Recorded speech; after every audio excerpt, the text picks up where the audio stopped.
आज की इस वाले वीडियो में मैं माइनक्राफ्ट को बीट करने वाला हूँ, पर मैं खेलने वाला हूँ एक डायमंड ओनली वर्ल्ड में। एक ऐसा वर्ल्ड जो सिर्फ बना है डायमंड ब्लॉक से और यहाँ पर ही रह के मुझे माइनक्राफ्ट को बीट करना है। और ये चैलेंज तुम लोगों को जितना आसान लग रहा होगा उतना आसान बिल्कुल भी नहीं होने वाला, क्योंकि पहली बात ये वर्ल्ड बना है डायमंड ब्लॉक से, एंड दूसरी बात मैं इस वर्ल्ड को खेलने वाला हूँ माइनक्राफ्ट हार्डकोर में। एंड इसी के साथ साथ और एक दिक्कत जो इस वर्ल्ड में है वो है स्लाइम्स का, क्योंकि ये वर्ल्ड पूरी तरीके से सुपर फ्लैट है, जिसकी वजह से इधर बहुत सारे स्लाइम स्पॉन होते हैं और इनसे बच के मुझे इस वर्ल्ड पे सर्वाइव करना है और कोशिश करना है माइनक्राफ्ट का फाइनल बॉस एंडर ड्रैगन को हराने का। तो इन सारी चीजों को दिमाग में रखते हुए मैं इस वर्ल्ड में स्पॉन हो जाता हूँ और इधर मुझे डायमंड ब्लॉक्स के अलावा और इतने बड़े बड़े स्लाइम्स के अलावा और कुछ भी नहीं दिख रहा था। और इधर मुझे कुछ भी आइडिया नहीं था कि इधर से मुझे रिसोर्सेज मिलने वाला है जिसकी मदद से मैं इस वर्ल्ड में सर्वाइव कर सकता हूँ। ऑल्दो मैं इधर थोड़ा बहुत स्लाइम्स को मार के स्लाइम बॉल कलेक्ट करने की कोशिश करता हूँ, पर इधर बड़े वाले स्लाइम्स को मारने में मेरी हालत बहुत ज्यादा खराब हो रहा था, तो मैं इसको छोड़कर निकल जाता हूँ एक्सप्लोरेशन के लिए। इधर मुझे थोड़ा बहुत आइडिया था कि इधर से मुझे थोड़ा बहुत स्ट्रक्चर मिल सकता है जिसकी मदद से मैं इस वर्ल्ड में सर्वाइव कर सकता हूँ। और स्ट्रक्चर से मेरा मतलब है कि इधर से मुझे विलेज मिल सकता है। थोड़ा बहुत ही ट्रेवल करने के बाद मुझे इधर से एक विलेज दिख भी जाता है, तो मैं जल्दी से चला जाता हूँ उस विलेज की तरफ, क्योंकि मेरा हंगर बार भी अभी लो होने लगा था, तो मुझे जल्दी से जल्दी खाने का जुगाड़ करना पड़ेगा। इधर जाने के बाद ही मुझे दिख जाता है थोड़े बहुत विलेजर्स। देन मैं विलेजर लोगों के क्रॉप फार्म से थोड़ा बहुत क्रॉप्स को उठाता हूँ और खा के अपने हंगर बार को फिर से फिल करता हूँ। देन मैं लग जाता हूँ अपने काम में, मतलब अपने प्रोग्रेस की तरफ। सबसे पहले तो मैं थोड़ा बहुत विलेजर्स के घर को लूटता हूँ, देन चला जाता हूँ एक ट्री को तोड़ने में। यस, इस विलेज में थोड़े बहुत पेड़ भी थे जिनमें से मैं थोड़ा बहुत उसको कलेक्ट करता हूँ और जाके मिलता हूँ यहाँ पे आयरन गोलेम को। अभी मुझे पता है कि ये वर्ल्ड पूरी तरीके से डायमंड ब्लॉक से बना हुआ है, तो अगर मैं किसी तरीके से इस आयरन गोलेम को मार पाऊँ और उससे मिले आयरन से आयरन पिकेक्स को बना पाऊँ, तो देन मुझे इधर से डायमंड्स तो भर के मिल जाएंगे। तो मैं इधर थोड़ा बहुत स्लाइम्स को बुलाता हूँ इस आयरन गोलेम के पास, देन इधर जाके आयरन गोलेम के साथ इन लोगों को भिड़ा देता हूँ और मैं सोचता हूँ कि शायद से स्लाइम से आयरन गोलेम को मार पाए। पर थोड़ी देर बाद मैं देखता हूँ कि ऐसा कुछ भी नहीं होता, उल्टा आयरन गोलेम ही सारे स्लाइम्स को मार देते। पर इससे आयरन गोलेम का हेल्थ बहुत ज्यादा जा चुका था, तो मैं फिर से उसी काम को करता हूँ, फिर से थोड़ा बहुत स्लाइम्स को लेके आता हूँ। पर इस बार भी सेम ही चीज होता है, ये आयरन गोलेम मरने की नाम ही नहीं ले रहा था। तो मैं सोचता हूँ कि बाद में जाकर आयरन गोलेम को मार देंगे, पहले अपने काम पर फोकस करते। सबसे पहले मैं इधर बनाता हूँ एक क्राफ्टिंग टेबल, देन एक पिकेक्स बनाकर थोड़ा बहुत कोबलस्टोन को कलेक्ट करता हूँ। एंड तभी मुझे दिखता है कि आयरन गोलेम फाइनली और थोड़ा बहुत स्लाइम्स के फटके खाने के बाद मर जाता है। तो मैं इधर जाके जल्दी से इस आयरन को कलेक्ट कर लेता हूँ। इधर से मुझे 3 आयरन मिल चुका था, जिससे मैं बना लेता हूँ एक आयरन के पिकेक्स को। और अभी आयरन का पिकेक्स मिलने के बाद तो सारा काम मेरे लिए बहुत ही ज्यादा आसान होने वाला है, क्योंकि इस आयरन पिकेक्स की मदद से मैं इधर से तोड़ सकता हूँ डायमंड ब्लॉक्स को। तो मैं इधर से जितना हो सके उतना डायमंड ब्लॉक्स को तोड़ता हूँ, जिससे मेरे पास अभी पहले दिन में ही 2 स्टैक डायमंड आ चुका था। मतलब एक बार सोच के देखो, मैंने इस वर्ल्ड को खेलना स्टार्ट किया एक दिन भी नहीं हुआ है और अभी से मेरे पास 2 स्टैक डायमंड आ चुका था। तो मैं जल्दी से इससे बना लेता हूँ अपने लिए सारे डायमंड के इक्विपमेंट्स को, अपने लिए सारे आर्मर को और सारे वेपन्स को। और अभी ये पाने के बाद मुझे लग रहा था मैं अभी जाके एंडर ड्रैगन को मार सकता हूँ, पर ऐसा कुछ होने नहीं वाला। एंडर ड्रैगन बहुत ज्यादा स्ट्रॉन्ग था, तो मुझे सबसे पहले कोशिश करना पड़ेगा अपने आर्मर टूल्स पर अच्छे एन्चेंटमेंट्स लगाने में, पर उसके लिए भी मुझे बहुत ज्यादा तामझाम करना पड़ेगा। तो मैं अगले दिन से लग जाता हूँ उसी काम में। सबसे पहले तो मैं इधर नाइट को स्किप करता हूँ, देन लग जाता हूँ और भी थोड़ा बहुत रिसोर्सेस कलेक्ट करने में। सबसे पहले मैं इधर जाके एक एंडरमैन के साथ फाइट करता हूँ, पर अभी मेरे पास डायमंड के टूल्स एंड आर्मर थे, तो मैं आराम से इस एंडरमैन को मार देता हूँ। देन मैं इधर से और भी थोड़ा बहुत डायमंड ब्लॉक को कलेक्ट करता हूँ, देन फाइट करने लगता हूँ एक आयरन गोलेम के साथ। तुम लोगों को याद ही होगा पहले दिन में मुझे आयरन गोलेम के साथ फाइट करने में कितना ज्यादा फट रहा था, पर इस बार मैं आयरन गोलेम को ऊपर नहीं जाते हुए ही मार देता हूँ। मतलब तुम लोग सोच ही सकते हो अभी मैं कितना ज्यादा स्ट्रॉन्ग हो चुका था। देन मैं देने की कोशिश करता हूँ एक विलेजर को एक डायमंड का ब्लॉक, पर पता नहीं ये मुझे इग्नोर करके चला जाता है, तो मैं भी इसके पीछे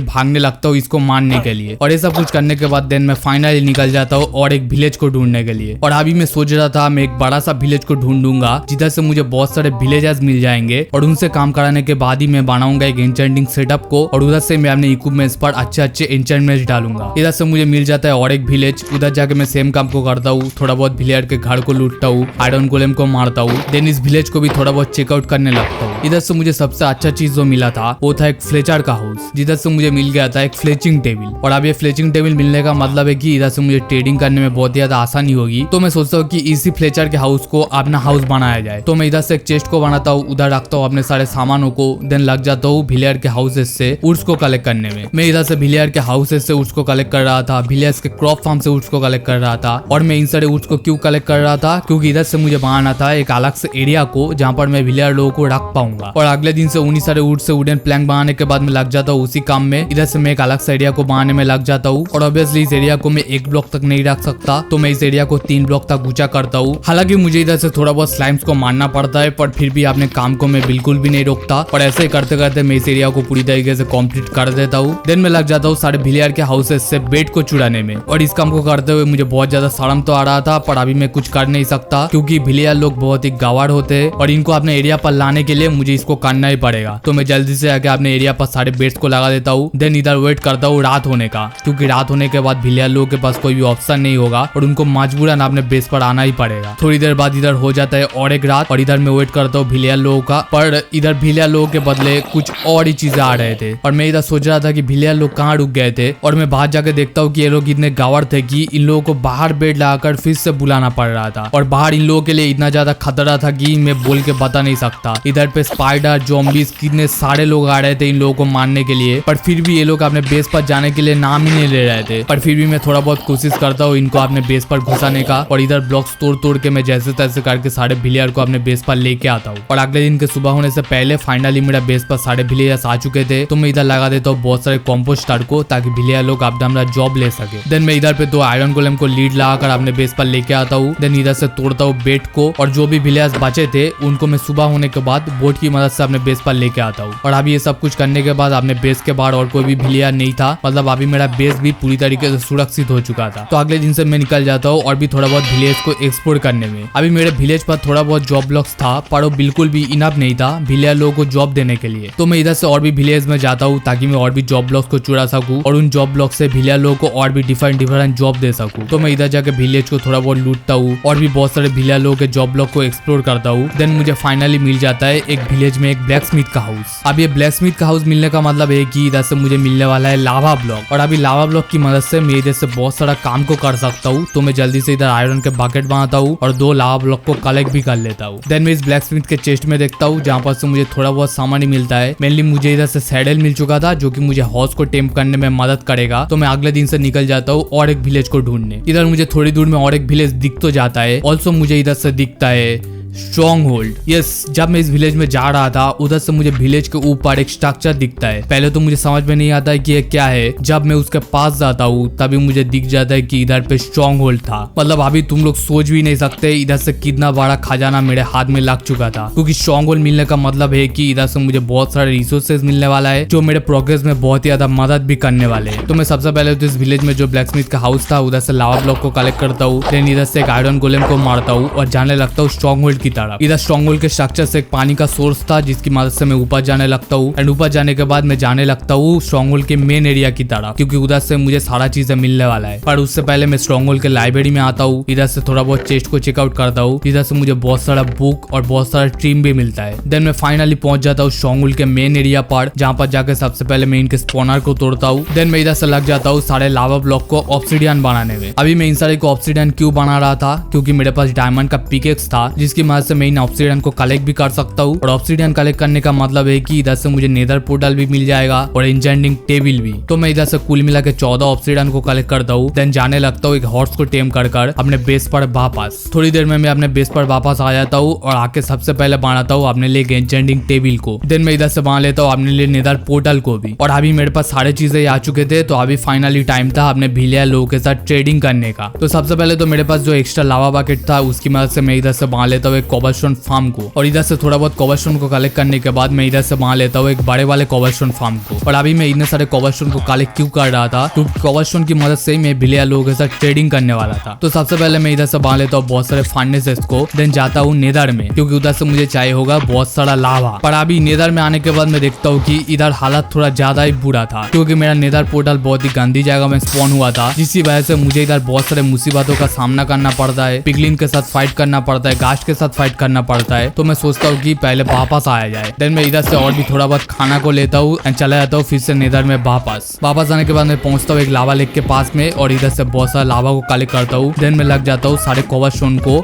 स्टोन बनाने में। यस, इन सारी चीजों को मैं क्यों कर रहा था, क्योंकि मैं ट्रेडिंग करने वाला था स्टोन मैसन के साथ, जिसके लिए मैं इधर से वहां लेता हूँ बहुत सारे स्टोन काटर को और लगा देता हूँ अपने विलियर के पास में, जिससे इधर पे बहुत सारे मैसन बन जाते हैं। पर इनसे स्टोन की ट्रेडिंग करने के लिए मुझे सबसे पहले इनको लेवल अप करना पड़ेगा, जिसके लिए मैं इधर से मारता हूँ बहुत सारे स्टिक को और अपने फ्लेचर विलियर से थोड़ा बहुत एमडल को ले लेता हूँ। देन लेवल अप करने लगता हूँ इन मैसन विलियर को, क्योंकि इनके लेवल 2 में मैं इनसे ट्रेडिंग कर सकता हूँ स्टोन के बदले में। यस, इस मैसन विलियर के साथ ट्रेडिंग करने के लिए मैं इतना ज्यादा मेहनत को कर रहा था, क्योंकि ये लोग अपने लेवल 2 में मेरे साथ स्टोन के बदले में ट्रेडिंग कर सकते हैं और मेरे पास कोबलस्टोन फार्म होने की वजह से अनलिमिटेड कोबलस्टोन आने वाले, जिनकी मदद से मैं इन मैसन विलियर के साथ अनलिमिटेड ट्रेडिंग कर सकता हूँ और बहुत सारे एक्सपी को कलेक्ट कर सकता हूँ। और इतना सब कुछ तामझाम करने के बाद मैं इधर से बांध लेता हूँ बहुत सारे बुक सेल्फ को। देन अपने इंचर्टिंग टेबल के चारों तरफ लगा देता हूँ और अभी मुझे कलेक्ट करना था लैपिस लाजुली, जिसके लिए सबसे पहले मैं इधर बांधता हूँ एक क्लेरिक विलियर को, इसको लेवल 2 तक अपग्रेड करता हूँ, जिससे मुझे लैपिस लाजुली दे देता है और मैं लग जाता हूँ अपने इंचेंटिंग सेटअप पर इंचेंटिंग करने में। और इधर पे मुझे मिलता है अपना पिकेक्स पर सबसे बेस्ट एन्चेंटमेंट, वो था सिल्क टच। अभी सिल्क टच मिलने की वजह से ये हो सकता है कि मेरे कोबलस्टोन फार्म से मुझे कोबलस्टोन मिलने के बदले में डायरेक्ट स्टोन ही मिल जाएगा, जिसकी मदद से मैं स्टोन मेसन से और भी ज्यादा ट्रेडिंग कर सकता हूँ, और भी ज्यादा एक्सपी को कलेक्ट कर सकता हूँ, और भी ज्यादा एमएल को कलेक्ट कर सकता हूँ और अपने एन्चेंटिंग सेटअप पर और भी ज्यादा एन्चेंटमेंट्स कर सकता हूँ। तो मैं अगले दिन से कुछ इसी काम में लग जाता हूँ। मैं अपने स्टोन मेसन के साथ जितना हो सके उतना ट्रेडिंग कर रहा था, जिससे मुझे बहुत सारा एक्सपी मिल रहा था, जिसकी मदद से मैं अपने इक्विपमेंट पर जितना हो सके अच्छे एन्चेंटमेंट्स डाल रहा था। अगले कुछ दिनों तक इसी काम को करते हुए मैं अपने इक्विपमेंट पर अच्छे खासे एन्चेंटमेंट को डाल लेता हूँ। तो अभी फाइनली टाइम था एंडर डैन के साथ फाइट करने का, जिसके लिए सबसे पहले मैं अपने क्लेरिक विलियर से बहुत सारे एंडर पर्ल को खरीद लेता हूँ। देन अपने फार्मर विलियर से गोल्डन कैरेट्स को खरीद लेता हूँ और अपने आर्मर पर लगा देता हूँ बहुत अच्छे ट्रिम्स को। और अभी मैं पूरी तरीके से रेडी था नेदर में जाने के लिए। ऑब्वियसली पहली बार मेरा नेदर का एक्सपीरियंस इतना अच्छा था नहीं, तो इस बार मैं बहुत ही डर के नेदर में जा रहा था, क्योंकि अभी मुझे फाइंड करना था एक फोर्ट्रेस को, जिसके लिए मुझे नेदर में बहुत ज्यादा ट्रेवल करना पड़ता है, बहुत ज्यादा दूर तक जाना पड़ता है फोर्ट्रेस के लिए। पर फाइनली मुझे एक फोर्ट्रेस मिल जाता है, जहाँ पर जाके मैं मारना स्टार्ट कर देता हूँ बहुत सारे ब्लेजेस को, क्योंकि अभी मुझे चाहिए होगा ब्लेज रॉड। इधर जाके मैं एक ब्लेज के स्पॉनर को ढूंढ लेता हूँ, उधर से बहुत सारे ब्लेजेस को मारता हूँ और मेरे लिए इनफ ब्लेज रॉड को कलेक्ट कर लेता हूँ। देन मैं फाइनली आ जाता हूँ ओवरऑल में वापस। और अभी मुझे पहले से स्ट्रॉन्गहोल्ड का लोकेशन तो मिल ही चुका था, तो मैं जल्दी से स्ट्रॉन्गहोल्ड में पहुंच जाता हूँ और पहुंच जाता हूँ मेन पोर्टल रूम पर, और उधर जाके सारे आइस ऑफ एंडर को लगा देता हूँ, जिसकी वजह से इधर से एंड पोर्टल एक्टिवेट हो चुका था। एंड में जाने के बाद मुझे सबसे पहले फोड़ना था सारे इन क्रिस्टल को, तो मैं अपने बो एंड एरो की मदद से उसी काम में लग जाता हूँ। इधर मुझे सेडर की वजह से थोड़ी बहुत दिक्कत हो रहा था इन क्रिस्टल को फोड़ने में, तो मैं सोचता हूँ कि अपने सेडर को ऑफ किया जाए। हालांकि मैंने सारे इन क्रिस्टल को फोड़ ही दिया था, पर अभी भी बचा था एंडर ड्रैगन, जिसके साथ भी मुझे फाइट करना होगा। तो मैं सबसे पहले एंडर ड्रैगन को अपने बो एंड एरो की मदद से बहुत सारा डैमेज देता हूँ, और जब भी 5 करता है मैं अपने शॉट की मदद से इसको बहुत सारा डैमेज देता हूँ। और ऐसे ही करते करते लास्ट हिट मारने के बाद एंडर ड्रैगन डिफीट हो जाता है। और इसकी वजह से इधर मेरा चैलेंज भी कंप्लीट हो चुका था। मैंने माइनक्राफ्ट को बीट कर दिया था एक डायमंड ओनली वर्ल्ड में। वीडियो अच्छा लगा तो वीडियो को लाइक कर देना, चैनल को सब्सक्राइब कर देना। मिलता हूँ मैं तुम लोगों से नेक्स्ट वीडियो में, तब तक के लिए बाय।